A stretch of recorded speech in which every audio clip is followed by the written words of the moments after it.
वसुदेव!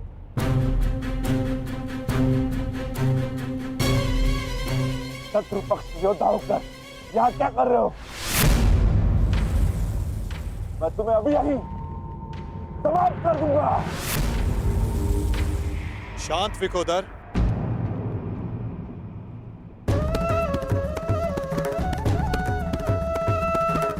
अभी युद्ध प्रारंभ नहीं हुआ है और ना ही तुम्हें भान हुआ है कि मित्र कौन है और शत्रु कौन है।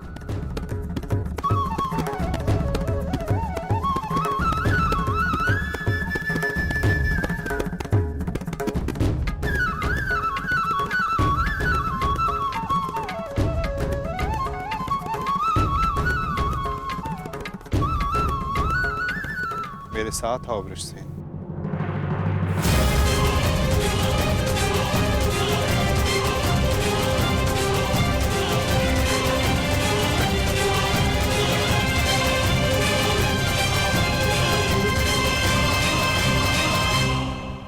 कुछ कीजिए वासुदेव, मेरे पिताश्री। मुझे सब ज्ञात है वत्स। अभी कुछ क्षण पूर्व इंद्रदेव मुझसे भेंट करके गए हैं। फिर भी आपने ऐसा होने दिया क्यों? माधव, इसका अर्थ वो ब्राह्मण स्वयं इंद्रदेव थे?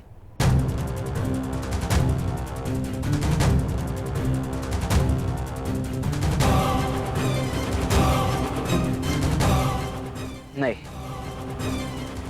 वो देवता नहीं, केवल एक पिता थे। इसीलिए देव होकर भी वो कर्म करने जा रहे हैं जो राक्षसों को भी शोभा नहीं देता। परंतु आप कुछ कीजिए वासुदेव। इंद्रदेव आज मेरे पिताश्री से दान में उनके कवच और कुंडल मांगने वाले।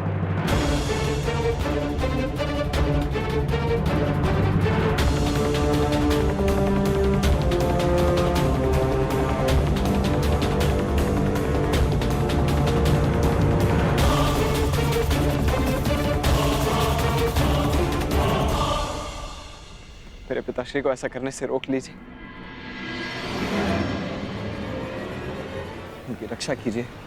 कौन थे अर्जुन? अंततः वो आपके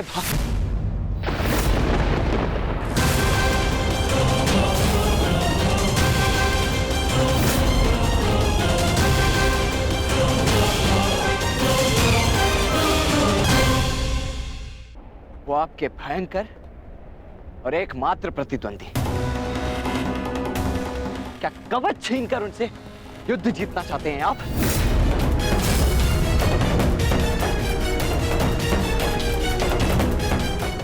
परंतु आपसे क्यों बात कर रहा हूं?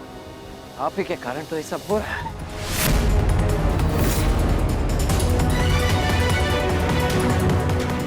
मैं भूल कैसे गया कि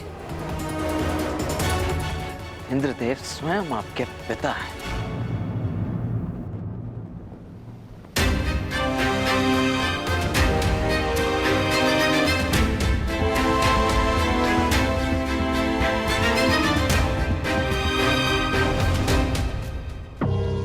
अवश्य आपने ही उन्हें ऐसा करने के लिए कहा होगा ताकि आप द्वंद्व में मेरे पिता को परास्त कर सकें। सावधान वृषसेन, तुम्हें आभास भी नहीं है कि तुम किसका अपमान कर रहे हो। क्षमा करता हूं तुम्हें, इसलिए कि तुम हमारे शिविर में आए हो।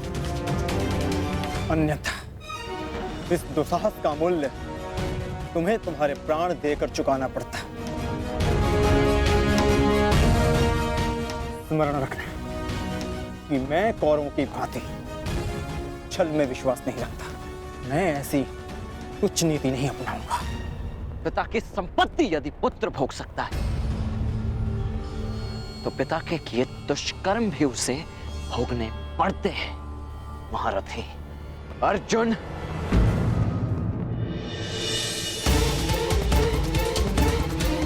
ये उचित नहीं हो रहा है माता। देवराज को ऐसा नहीं करना चाहिए था। मुझे इसी क्षण पिताश्री को रोकना होगा।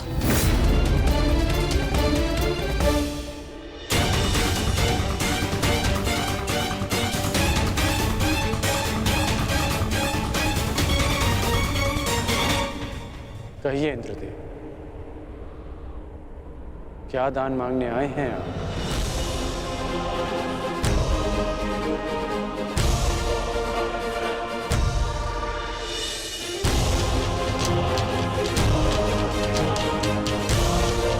क्या हुआ? यदि आप याचक बनकर आ ही गए तो दान मांगने में संकोच कैसा? कहिए, क्या इच्छा है आपकी? ऐ दानवीर कर्ण, मैं दान में तुम्हारे कवच और कुंडल मांगता हूं।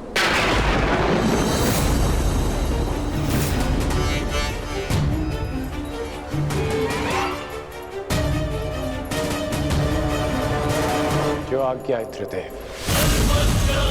आपने मुझसे दान नहीं मांगा, बल्कि मुझ पर उपकार किया।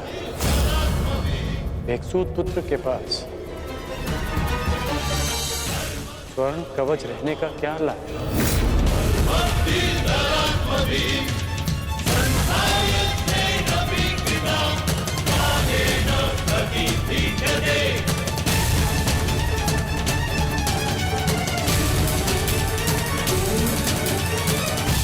मैं आपका दान पूर्ण करने का वचन देता हूं।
ये रहा वो कवच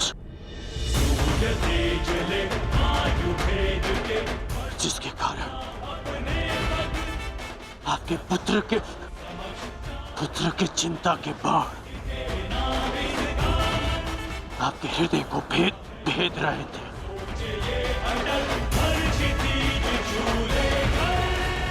दान स्वीकारिए इंद्रदेव।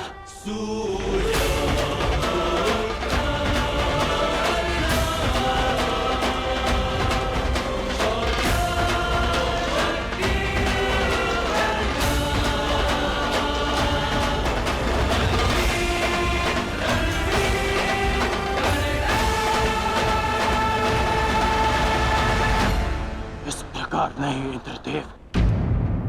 तो किस प्रकार पुत्र? दान स्वीकारने के लिए अपने वास्तविक रूप में आइए इंद्रदेव।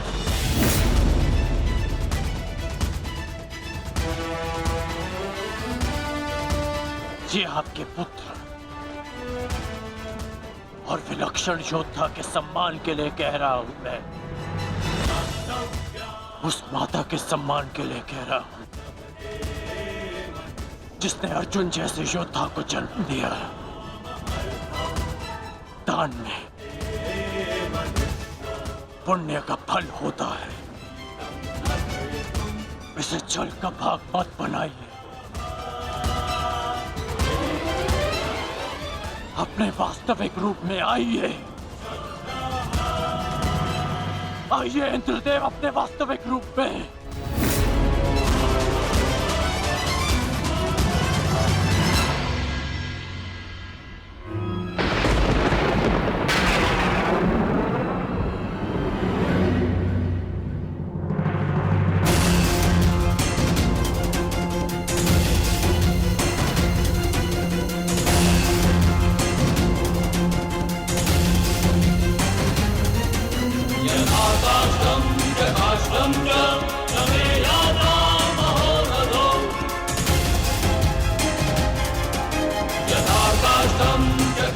कवच ग्रहण कीजिए इंद्रदेव।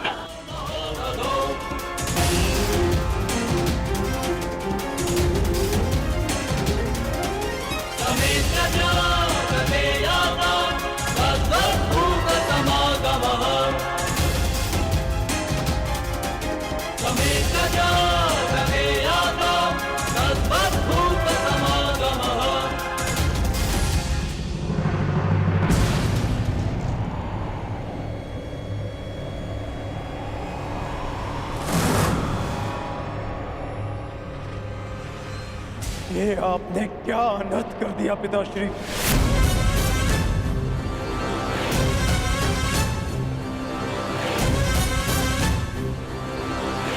क्यों?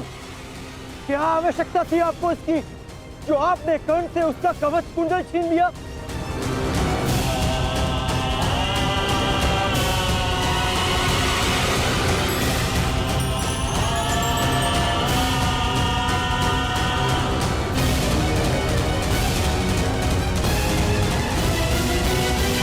मैंने तो केवल नियति के न्याय का पालन किया, एक पिता धर्म का पालन किया है।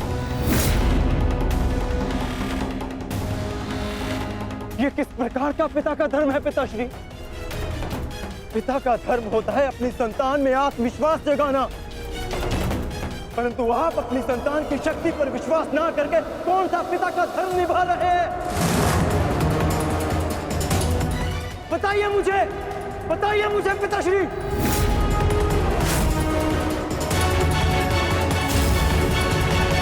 अर्जुन, मैं तो केवल तुम दोनों के बीच होने वाले युद्ध में शक्ति का संतुलन बना रहा था। जब तक कर्ण के पास एक कवच और कुंडल थे, तब तक तुम्हारा कोई भी प्रहार कर्ण पर प्रभाव ना करता, जबकि तुम्हारे पास ऐसी कोई दैव्य ढाल नहीं। आज मैं तुम दोनों के मध्य न्यायपूर्ण ध्वंस चाहता था। न्याय नहीं, छल किया है आपने पिताश्री। छल करके आपने कर्ण से दान में उसकी ढाल मांग ली। महान बनने के लिए मित्रों की आवश्यकता होती है, और उससे भी अधिक महान बनने के लिए प्रबल शत्रुओं की। परंतु आपने तो मेरे शत्रु को निर्बल बनाकर मेरा मान ही कम कर दिया। मुझे आपसे ऐसी आशा नहीं थी पिताश्री। पहले एकलव्य के साथ अन्याय, उसका अंगूठा छीनकर उसे बाण संधान करने के लायक नहीं छोड़ा आचार्य द्रोण ने, और अब आपने अंगराज से उसका कवच छीन लिया। क्यों? क्या आपको मेरी शक्ति पर इतना भी विश्वास नहीं था जो आपने इतना बड़ा छल किया पिताश्री?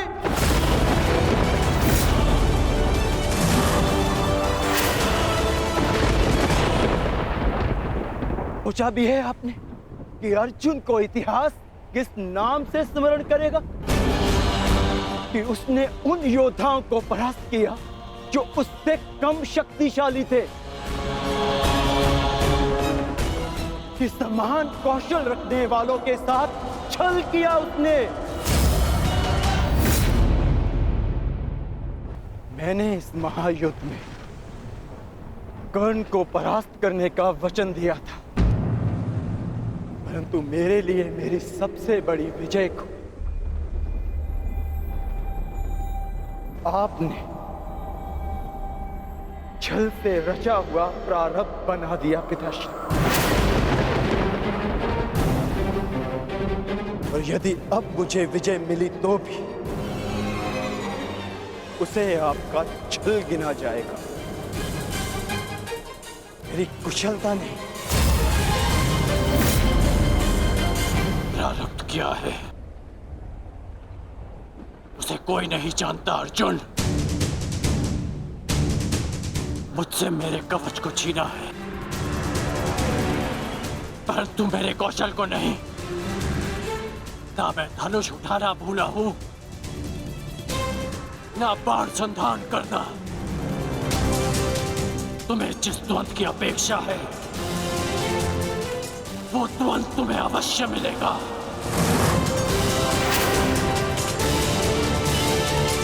स्मरण रखिएगा पिताश्री, ना मैं कभी इस छल के बोझ से मुक्त हो पाऊंगा, और ना ही कभी आप इस अपराध बोझ से।